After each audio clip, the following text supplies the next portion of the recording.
Hello students, स्वागत है आपका plus minus math 001 math channel में।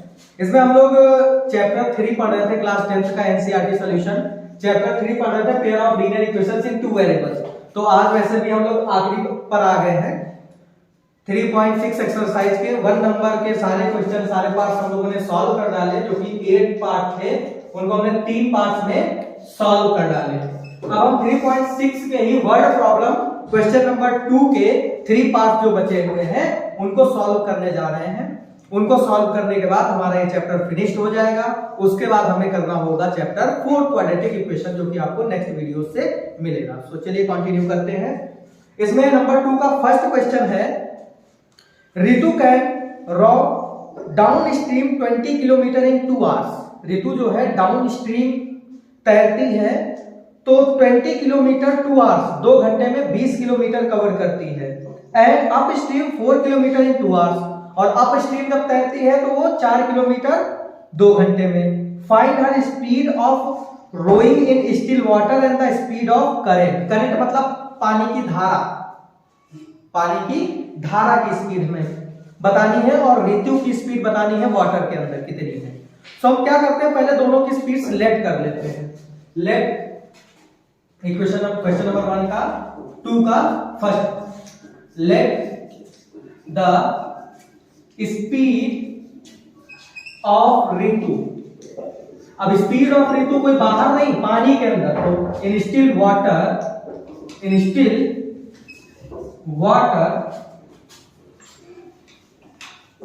Water be x kilometre per hour, क्योंकि टाइम आर में दिया है, डिस्टेंस किलोमीटर में दी, तो हम उसी में लेट करेंगे। एंड स्पीड ऑफ उसके ऋतु की लेट कर ली, तो करंट की भी लेट कर लेते, स्ट्रीम जिसे बोलते हैं। एंड स्ट्रीम धारा, स्ट्रीम भी y kilometre per our, stream भी y kilometre per our. So first करनी, अच्छा एक्चुअली जब कोई पर्सन अप स्ट्रीम चलेगा तो जो स्ट्रीम की स्पीड होगी उसको उस पर्सन के जो अप स्ट्रीम चल रहा होगा उससे माइनस करेंगे। अप स्ट्रीम का मतलब कि वाटर जिस डायरेक्शन में वाटर फ्लो हो रहा है उसके अपोजिट डायरेक्शन में स्विमिंग हो रही है। तो अपोजिट डायरेक्शन में जब स्विमिंग हो रही होगी तो वाटर की जो स्पीड होगी उसको वाटर कहें या स्ट्रीम कहें, उसको उस पर्सन जो तैर रहा पर्सन या हो या नाव हो कुछ भी हो उसकी स्पीड से माइनस कर देंगे। और जब दोनों एक डायरेक्शन में चलेंगे, डाउन स्ट्रीम मतलब एक डायरेक्शन में चलना, मतलब जिधर आपका स्ट्रीम है, जिधर पानी बह रहा है उसी डायरेक्शन को फॉलो करते हुए तैरने वाले को जाना है, तो उसको फोर्स कम लगाना पड़ेगा और दोनों की डायरेक्शन सेम होगी, मतलब दोनों की स्पीड ऐड होंगी। तो अप स्ट्रीम के केस में स्पीड्स माइनस की जाती हैं और डाउन स्ट्रीम के केस में स्पीड्स प्लस की जाती हैं। ये बात आप याद रखेंगे। क्वेश्चन ऋतु के अलावा आपको बोर्ड को लेकर भी क्वेश्चन दिया जा सकता है, मतलब कुछ भी हो, बस आपको याद क्या रखना है, अप स्ट्रीम मतलब जो तैर रहा है, जो स्विमिंग कर रहा है उसकी प्लस स्ट्रीम दोनों की स्पीड्स माइनस कर देंगे, और डाउन स्ट्रीम मतलब दोनों की स्पीड्स ऐड कर देंगे। सो फर्स्ट कंडीशन के पहले हम लोग अप स्ट्रीम के लिए निकाल लेते हैं speed of Ritu while rowing upstream. Speed of Ritu while rowing, जब वो अप स्ट्रीम में तैर रही है, up rowing upstream, upstream क्या हो जाएगी भाई, दोनों हमने बोला ऋतु की स्पीड से स्ट्रीम की स्पीड को माइनस कर देंगे किलोमीटर पर आवर। और जब same speed of Ritu while rowing downstream मतलब दोनों एक ही डायरेक्शन में, वाटर भी उसी डायरेक्शन में और ऋतु भी उसी डायरेक्शन में, तो जो ऋतु की स्पीड होगी उसमें स्ट्रीम की स्पीड ऐड कर दी जाएगी। तो speed of Ritu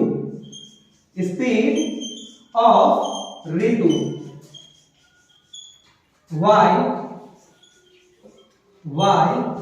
rowing downstream, downstream, y going down stream.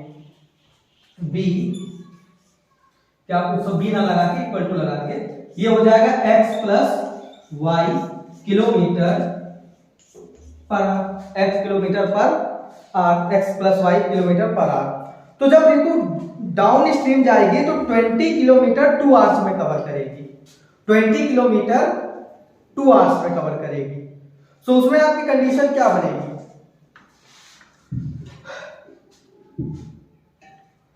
और जब अप स्ट्रीम जाएगी तो 4 किलोमीटर इन 2 आवर्स में कवर करेगी। तो आपकी एक कंडीशन बनेगी x प्लस वाई, जब वो डाउन स्ट्रीम जा रही है तो डाउन स्ट्रीम में वो x प्लस वाई आपका हो जाएगा 20/2। अब इसके पीछे भी क्या फैक्ट है बताते हैं। x प्लस वाई कंडीशन यही से बना देते हैं, इतनी जगह में बन जाएगी। तो पहले for down stream, for down stream, down stream. अब डाउन स्ट्रीम के लिए देखो भाई, डाउन स्ट्रीम के लिए x प्लस वाई है स्पीड, तो x प्लस वाई स्पीड है। इस कंडीशन में वो 20 किलोमीटर की डिस्टेंस 2 आवर में कवर करती है। तो स्पीड इक्वल टू क्या होता है? Distance upon time. तो इधर ये स्पीड है तो इधर भी हमें क्या लिखनी होगी? स्पीड। डिस्टेंस कितनी है? 20 अपॉन टाइम मतलब 2 आवर, तो 20/2 हो जाएगा, कट जाएगा, बचेगा 10। So x plus y is equal to 10, equation number 1। ठीक है। फिर for upstream, for upstream. अब अप स्ट्रीम के लिए क्या है कि वो अप स्ट्रीम के लिए 4 किलोमीटर की डिस्टेंस 2 आवर्स में कवर करती है। 4 किलोमीटर की डिस्टेंस 2 आवर्स में। x minus y speed is equal to 4 मतलब स्पीड अपॉन टाइम, 2 2 जा 4। तो यहां से बनेगा x minus y is equal to 2, equation number 2। अब इन दोनों इक्वेशंस को हमें सॉल्व करना है और उससे हमें ऋतु की स्पीड और करंट मतलब स्ट्रीम की स्पीड पता चल जाएगी। तो बस बिल्कुल इजीली सॉल्व कर देंगे एलिमिनेशन मेथड में, इसमें कोई कॉम्प्लिकेशन नहीं है। सॉल्व करने में बहुत इजीली सॉल्व हो जाएगी। बस क्या करना है, दोनों इक्वेशंस को हमें ऐड कर देना है। ऐड करने से क्या हो जाएगा कि एक में y प्लस में है, एक में y माइनस में है, तो ऐड करने पर y से y खत्म हो जाएगा, x की वैल्यू आ जाएगी। तो adding equation 1 and 2, so x plus y is equal to 10, equation 1, x minus y is equal to 2, equation 2, plus plus plus खत्म, x हो जाएगा 2x is equal to 12, so x is equal to 12/2 मतलब 6, तो x is equal to 6, ऋतु की speed 6 होगी। अब इसको उठा के हम इक्वेशन 1 या इक्वेशन 2 में रख देंगे, इक्वेशन 2 में रखते हैं। putting the value of x in equation इसमें 2 में, तो इक्वेशन 2 है हमारी x minus 2y is equal to 2, तो x की जगह पर 6 minus y is equal to 2, तो y is equal to 2 minus 6 minus का y, सॉरी, और ये नेक्स्ट स्टेप में minus y is equal to बचेगा माइनस का 4, माइनस का माइनस कट जाएगा, y इज इक्वल टू 4 आया। सो हमने x सेलेक्ट किया था किसकी? ऋतु की स्पीड, और y लेट किया था स्ट्रीम, या फिर हम उसे कह सकते हैं करंट। ठीक है, तो help speed of Ritu be, x की वैल्यू कितनी है कि 6 किलोमीटर पर आवर, यूनिट जरूर लिखेंगे, एंड स्ट्रीम इसे करंट भी बोला जा सकता है, करंट, क्योंकि क्वेश्चन में पूछा गया ना करंट। बी, दोनों में से कुछ भी लिख सकते हो। बी कितना आया? 4 kilometre per our, that is your answer. अब दोनों की स्पीड आ गई, speed of Ritu 6 kilometre and speed of steam 4 kilometre per our. अभी हमने क्वेश्चन नंबर 2 का फर्स्ट पार्ट लगा लिया, सेकंड पार्ट सॉल्व करने जा रहे हैं। सेकंड पार्ट लगाने से पहले हम ठीक से पढ़ेंगे उसको। तो second part is saying that 2 women and 5 men can together finish an embroidery work in 4 days। मतलब 2 women and 5 men मिलकर एक काम करते हैं, एम्ब्रॉयडरी वर्क करते हैं, 4 दिन में फिनिश कर देते हैं। while 3 women and 6 men can finish it in 3 days। जबकि अगर 3 वुमेन और 6 मेन हो तो ये काम 3 डेज में फिनिश हो जाता है। तो find the time taken by 1 women alone to finish the work and also taken by 1। मतलब तुम्हें एक व्यक्ति आदमी को और एक महिला औरत को मतलब वुमेन को अलग अलग इंडिविजुअली काम करने में कितना टाइम लग रहा है ये तुम्हें फाइंड करना है वर्क। ठीक है, सबसे पहले हम लोग लेट कर लेते हैं। हमें पता तो है नहीं, तो वुमेन कितना टाइम लेंगी हमें नहीं पता है, तो हम क्या करेंगे, लेट अ वुमेन टेक्स कितना x डेज। भाई अगर हमें पता नहीं तो हम x डेज लेट कर लेंगे। And a man takes y days. अब कंडीशन बनाते हैं भाई। तो 2 वुमेन एंड 5 men। अच्छा, अब इसमें वर्क वाले क्वेश्चंस में हमें क्या करना होता है कि डेज को यूनिटरी मेथड आपने बचपन में पढ़ा होगा 7th 8th में, यूनिटरी मेथड यूनिट में कवर कर लेते हैं, मतलब वर्क।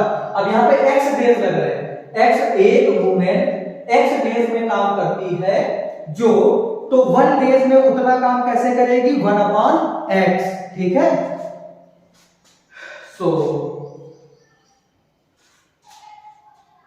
x डे में मतलब उस काम को करने में उसको x डेज लग रहे हैं, तो 1 डे में कितना काम करेगी, तो work done by women in 1 day. तो भैया देखो, उसी काम को करने में, वर्क को करने में उसको x डेज लग रहे हैं, तो 1 डे में कितना वर्क करेगा, 1/x। जैसे किसी को कोई काम करने में 10 दिन लग रहे हैं, तो एक दिन में कितना काम करेगा, 1/10। वैसे ही जब उसको x डेज लग रहे हैं उस वर्क को करने में, तो सेम वर्क को 1 डे में करने में उसको लगेगा 1/x। 1/x वर्क वो कर देगी एक दिन में, 1/x मतलब x का 1 पोर्शन काम कंप्लीट कर देगी वुमेन। तो वैसे ही मेन भी work done by man in 1 day. अब एक दिन में मैन, तो मैन y डेज में वर्क को फिनिश कर रहा है, तो एक दिन में वो y का 1 पोर्शन लगा पाएगा, तो 1/y हो जाएगा। अब पहली कंडीशन को फॉलो करते हैं, 2 women and 5 men। 2 women and 5 men, तो 2 वुमेन एंड 5 men मतलब 2 into 1/x। 2 वुमेन, एक वुमेन का एक दिन का काम 1/x है, तो 2 वुमेन का एक दिन का काम 2 into 1/x हो जाएगा। प्लस क्योंकि दोनों टुगेदर साथ साथ कर रहे हैं, साथ में कितने मेन हैं, 5 मेन हैं, तो एक मेन को एक दिन में कितना काम कर रहा है, 1/y। तो 5 मेन कितना करेंगे, 5 into 1/y। तो इस तरह से उनको कितना टाइम डे लग रहा था, 4 डेज। 4 डेज लग रहा था, कितना डेज लग रहा था, 4 डेज। लेकिन अब यहाँ पर 1 डेज में निकाल रहे हैं, तो 1 डेज का कितना हो जाएगा, 1/4। जैसे भाई x डेज का 1/x, y डेज में 1/y, वैसे 4 डेज का 1/4। ये चीज आपको याद रखनी है। तो कंडीशन आपकी सेम बन जाएगी, इक्वेशन नंबर 1 बना के छोड़ दो। अब सेकंड कंडीशन पे आ जाओ। सेकेंड कंडीशन क्या है? सेकेंड कंडीशन है आपकी 3 women and 6 man can finish it in 3 days। मतलब कितने में? 3 वुमेन एंड 6 मैन। तो सेकेंड कंडीशन में क्या हो जाएगा?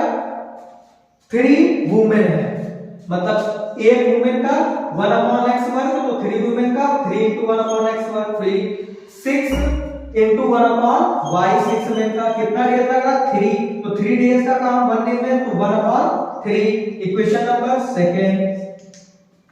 अब क्या करेंगे? कुछ नहीं, अब हमें 1/x को u लेट कर देना, 1/y को v लेट कर लेना है। ऐसी कंडीशन हम लोग पहले बना चुके हैं कई सारी। इससे पहले भी हमने एक्सरसाइज 3.6 पूरी सॉल्व करी है। क्वेश्चन नंबर 1 के 3 पार्ट थे, सारे के सारे हमने सॉल्व करे हैं। तो लगभग ये चीज आपको इजीली समझ में आ जाएगी। अगर आप इस वीडियो में पहली बार आए हैं तो इससे पहले की वीडियोस आप देख लेंगे, आपको समझ में आ जाएगी सारी चीज। So let 1/x is equal to u and 1/y is equal to v। So equation 1 क्या हो जाएगी? 2 इक्वेशन 1 becomes 2 1/x मतलब u प्लस 5 1/y मतलब v इज इक्वल टू 1/4। इसको थोड़ा और करो तो 4 से 4 बोथ साइड मल्टीप्लाई, 4 2 जा 8u प्लस 4 5 जा 20 v इज इक्वल टू 4/4 मतलब 1 इज इक्वल टू, ये इक्वेशन 3 बन गई। अब इक्वेशन 2 में करेंगे same work. So equation 2 becomes, equation 2 आपकी ये है, इक्वेशन मिटा रहे हैं अभी क्योंकि हमें देखना है। 2 becomes क्या हो जाएगा? 3 × 1/x मतलब 3u plus 6v is equal to 1/3। अब यहां पर भी सेम अपॉन का 3 खत्म करना, तो 3 से बोथ साइड मल्टीप्लाई करा देंगे। तो 3 3 जा 9u प्लस 3 6 जा 18v is equal to 3/3 1। Equation number 4। So अब इक्वेशन क्या करें? सॉल्व करना है हमें दोनों को। तो क्रॉस मल्टीप्लिकेशन लगाने के लिए हमें क्या करना होगा? सॉरी क्रॉस नहीं, एलिमिनेशन मेथड लगाने के लिए हमें क्या करना होगा? दोनों को इक्वल करना होगा। तो क्या करें? इसका कर देते हैं 9 से मल्टीप्लाई, इसका कर देते हैं 8 से मल्टीप्लाई और सब्ट्रैक्ट कर देते हैं। मल्टीप्लाई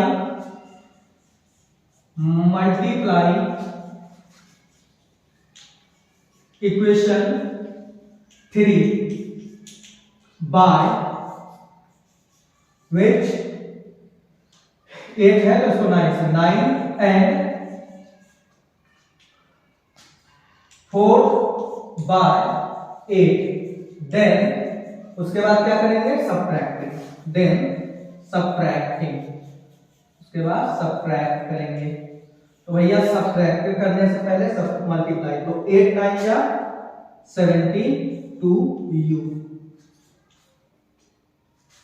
और 9 2 जा 18 180v इज इक्वल टू 9 1 जा 9, फिर 8 9 जा 72u प्लस 8 8 जा 64 कैरी 1 6 8 1 जा 8 8 6 14 144v इज इक्वल टू 8 1 जा 8। सब्ट्रैक्ट कर देंगे तो ये खत्म हो जाएगा। यहां पर आपका 10 से 4 जाएगा 6 बचेगा, 7 से 4 जाएगा 3 36 v is equal to 1। So v is equal to 1/36 v की वैल्यू आ गई। अब इसको उठा के इक्वेशन 3 या इक्वेशन 4 में रख देंगे। तो इक्वेशन 3 में रखते हैं, यहां से रफ करना है, ये ऊपर का क्योंकि इक्वेशन 3 में यूज करना है इसलिए इसको नहीं रफ कर रहे हैं। So putting the value of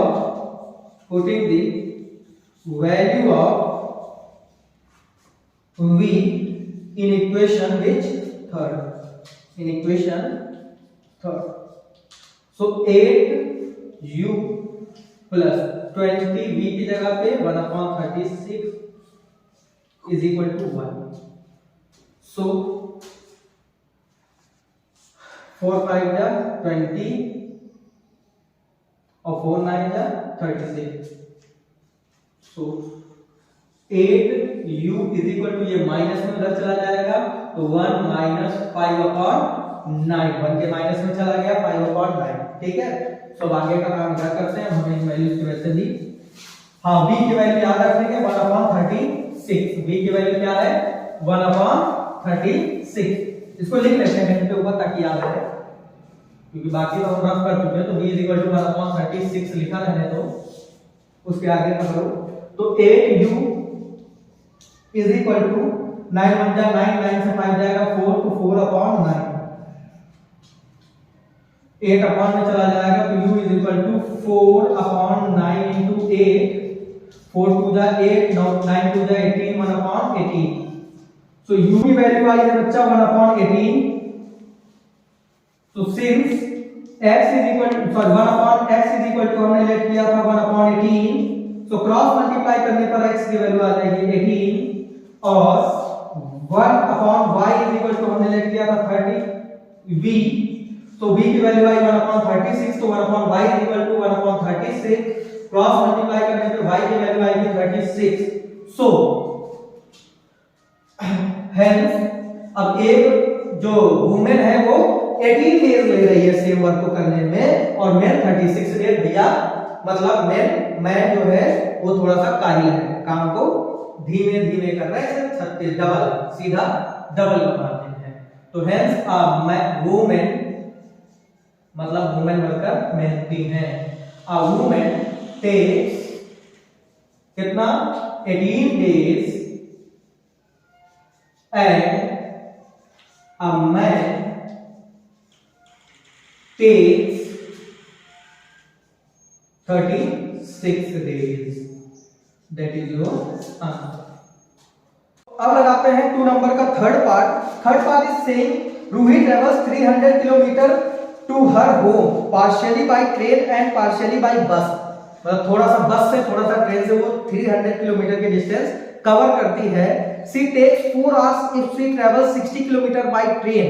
उसको 4 घंटे लगते हैं अगर वो 60 किलोमीटर ट्रेन से और बाकी की डिस्टेंस बस से ट्रेवल करती है। If she travels 100 kilometre by train and remaining by bus, अगर वो 100 किलोमीटर ट्रेन से तय करती है डिस्टेंस और बाकी बस से, तो उसको 10 मिनट्स ज्यादा लगेंगे, 10 मिनट्स ज्यादा लगेंगे। सो कैसे सॉल्व करेंगे इसको? सबसे पहले हम ट्रेन और बस की स्पीड लेट कर लेते हैं। लेट, क्योंकि स्पीड का ही खेल है इसमें पूरा, तो let the speed of train, let the speed of train be x क्या होती है unit kilometre per hour and bus be y km per let कर लिया। ठीक है, सो रूही टेक्स 300 किलोमीटर की डिस्टेंस ट्रेन से कितना चलेगी 60 किलोमीटर। अगर वो 60 किलोमीटर ट्रेन से चली तो बस से कितना चलेगी 300 टोटल डिस्टेंस है। 60 किलोमीटर उसने किससे कवर कर लिया ट्रेन से, तो कितना बचा 240 किलोमीटर किससे चलेगी बस से। ठीक है, तो यहां पर क्या करते हैं स्पीड वाले क्वेश्चंस में हम लोग टाइम में कन्वर्ट कर लेते हैं, स्पीड को टाइम में कन्वर्ट कर लेते हैं। हमारे पास सिंपल सा फॉर्मूला होता है speed is equal to distance upon time. So time is equal to हो जाता है स्पीड, हाँ speed upon distance, distance upon speed, distance upon speed. Time is equal to हो जाता है डिस्टेंस अपॉन स्पीड। सो भैया जब वो 60 किलोमीटर की डिस्टेंस ट्रेन से ट्रेवल कर रही है तो उसको टाइम कितना लगेगा, distance travel by, first condition के लिए डिस्टेंस ट्रेवल बाय ट्रेन मतलब 60 किलोमीटर अपॉन ट्रेन की स्पीड x, फिर बाकी की उसने किससे करी बस से, तो बाकी बचा कितना 240 40 अपॉन इसकी स्पीड y, बस देखिए distance upon speed, distance upon speed मतलब टाइम टाइम। तो टाइम में हमें इसको भी कवर करना पड़ेगा, तो टाइम इसको कितना लग रहा है 4 आवर्स, तो टाइम में दिया ही डायरेक्ट 4 लिख देंगे, ठीक है। सो अब ये इक्वेशन नंबर 1 बना के छोड़ दो, अब कुछ नहीं 1/x 1/y को हम u और v लेट कर देंगे, ठीक है। सेकंड कंडीशन है कि वो 100 किलोमीटर ट्रेन से चल रही है और बाकी बस से, तो सेकंड कंडीशन में उसके पास क्या है 100 किलोमीटर ट्रेन से, तो मतलब 100 अपॉन ट्रेन की स्पीड प्लस बाकी बस से, तो बस से कितना बचा 200, तो 200 अपॉन y। पहले 4 आवर ले रही थी, अब 10 मिनट ज्यादा ले रही, तो प्लस 10, भैया यहीं पर दिक्कत हो जाएगी, प्लस 10 नहीं करना है, प्लस 10 अपॉन 60 करना है, क्योंकि 10 मिनट्स ज्यादा लेता है, तो मिनट को आवर में बदलना पड़ेगा, क्योंकि ये हमारा आवर में है और हमने किलोमीटर पर आवर में स्पीड्स भी लेट कर रखी है, मतलब पूरे क्वेश्चन में टाइम हमारा आवर्स में ही रहेगा, तो ये 10 मिनट्स को आवर्स में कन्वर्ट करके इसमें ऐड कर देंगे। आवर्स में कन्वर्ट करने का क्या होता है, अगर मिनट को आवर में कन्वर्ट करना हो तो 60 से डिवाइड कर देते हैं, ये 1/6। अब इसको थोड़ा सा और सॉल्व कर लो, x प्लस 200 अपॉन y, तो 6 4 जा 24, 24 में 25 अपॉन 6, चाहे तो आप यही पे इसको इक्वेशन नंबर 2 बना। अब क्या करो कि 60 अपॉन x 240 अपॉन y, मतलब 60 into 1 upon x 240 upon into 1 upon y, तो 1 अपॉन x को लेट कर लो आप u और 1 अपॉन y को लेट कर लो v, तो let 1 upon x is equal to u and 1 upon y is equal to v, तो क्या हो जाएगा भाई 100x मतलब 100u प्लस, सॉरी 100 नहीं, सेकंड पहले फर्स्ट वाली को करते हैं, 60u plus 240v is equal to 4, equation number 3। Equation 4 में थोड़ा सा काम है भाई, ये है 100x, तो 100 अपॉन x मतलब 100u plus 200v is equal to 25 upon 6, तो अपॉन के 6 को खत्म करने के लिए 6 से पूरे को मल्टीप्लाई कर दो, तो 600u प्लस 6 2 जा 1200 v और 6 अपॉन 6 यहां कट जाएगा, 25 इक्वेशन नंबर 4 बन गई। अब क्या करेंगे, ये 60 है, इसको 10 से मल्टीप्लाई कर दोगे 600 हो जाएगा, ये 600 है, मतलब इसको 10 से मल्टीप्लाई करके दोनों को सब्ट्रैक्ट कर दो, तो क्या करेंगे लिखेंगे multiplying equation 3 by 10 then subtracting equation 4 from it, so multiply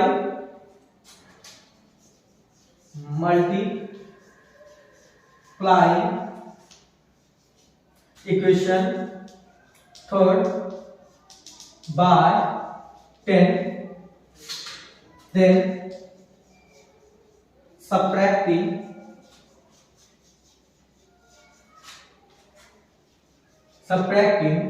4 from it,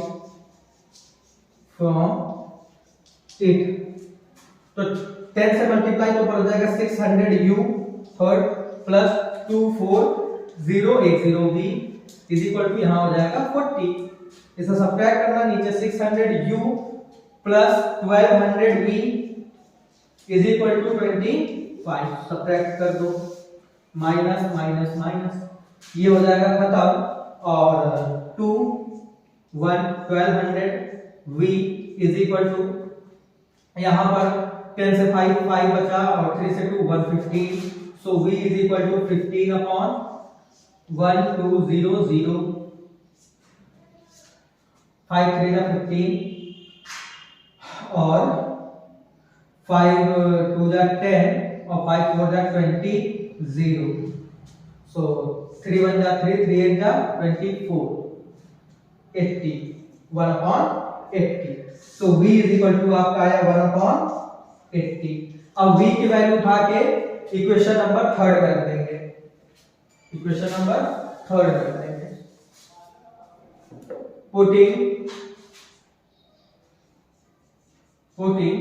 third मिटा नहीं रहे इसलिए the value of putting the value of v in equation which third. तो 60u प्लस 240 इंटू v मतलब 1/80 इज इक्वल टू 4। 0 से 0, 8 3 जा 24, 3 उधर जाके माइनस हो जाएगा तो 60u is equal to 4 minus 3 मतलब 1। So u is equal to 1/60। u की वैल्यू आ गई। सो अब इन वैल्यूज को हम वापस कर देंगे कहां पर, 1/x को हमने लेट किया था u और 1/y को हमने लेट किया था v, वहां पर वापस कर देंगे तो x और y की वैल्यू आ जाएंगी जो कि हमारी स्पीड होगी बस और ट्रेन की। So 1/x since 1/x is equal to u, so 1/x is equal to u मतलब बच्चा हो जाएगा 1/60, क्रॉस मल्टीप्लाई करेंगे x इज इक्वल टू 60 और 1/y इज इक्वल टू हमने लेट किया था v, so 1/y is equal to 1/80, so y is equal to 80। so hence speed of train की स्पीड को हमने x लेट किया था, train b 60 kilometre per hour and बस b 80 किलोमीटर पर ये है आपका आंसर। सो स्टूडेंट्स इसी के साथ आपका ये 3.6 एक्सरसाइज खत्म हो गई और pair of linear equation in two variables खत्म हो गया। अब ऑप्शनल एक्सरसाइज बची है, उसका बाद में किसी दिन वीडियो बना देंगे, बाकी आप सॉल्व करिएगा। कोई प्रॉब्लम होती है तो आप कमेंट बॉक्स में आकर पूछ सकते हैं। बाकी आप नेक्स्ट वीडियो हम लोग बनाएंगे क्वाड्रेटिक इक्वेशन की, वो आप देखिएगा और इस वीडियो को देखिएगा, लाइक करिएगा, सब्सक्राइब करिएगा और खूब सारा शेयर करिएगा। Thank you.